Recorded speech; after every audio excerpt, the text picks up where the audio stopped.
Hello everyone, welcome back to my channel.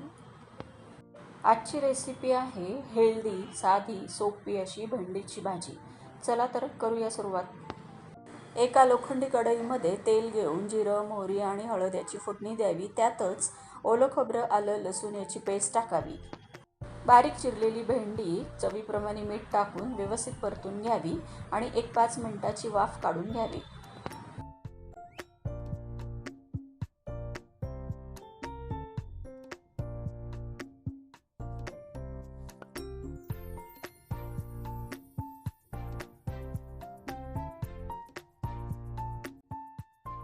5 मिनिटानंतर भेंडी पुन्हा एकदा व्यवस्थित परतून घ्यावी आणि त्याच्यामध्ये जाडसर असा कूट, लाल तिखट, धनेजिरे पावडर टाकून पुन्हा एकदा व्यवस्थित परतून घ्यावी. अशा पद्धतीने भेंडीची भाजी केल्यावर अजिबातच चिकट होत नाही.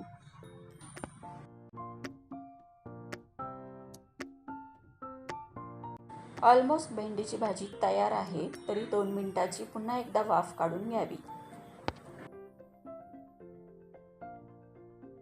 मुलांच्या टिफिनसाठी ही भेंडीची भाजी एकदम उत्तम पर्याय आहे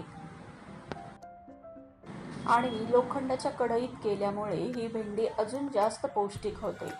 तर करा एकदा माझ्या पद्धतीने ही भेंडीची भाजी. व्हिडिओ आवडल्यास लाईक, शेअर, सबस्क्राईब करा. तोपर्यंत भेटूया पुन्हा एका नवीन रेसिपीसह. तोपर्यंत बाय. थँक्यू.